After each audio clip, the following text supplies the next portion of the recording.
Chaque erreur, chaque perte, chaque déception faisait partie de ton entraînement émotionnel. Le stoïcien ne cherche pas à se venger du passé, il cherche à le comprendre. Élimine la phrase « cela ne devait pas se passer ainsi » et remplace-la par « cela s'est passé comme il se devait ». Cette simple substitution transforme la blessure en leçon. Peut-être que quelqu'un t'a blessé, peut-être que tu as échoué ou que tu as perdu quelque chose que tu aimais.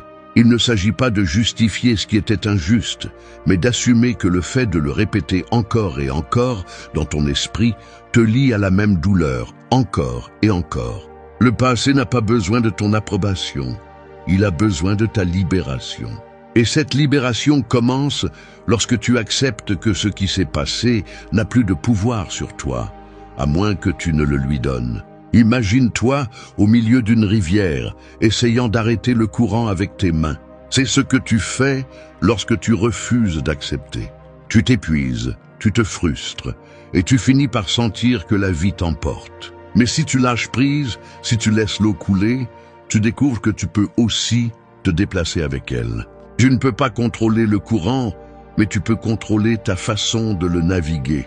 C'est le principe de l'amor fati, aimer le destin, non pas pour ce qu'il apporte, mais parce qu'il est à toi.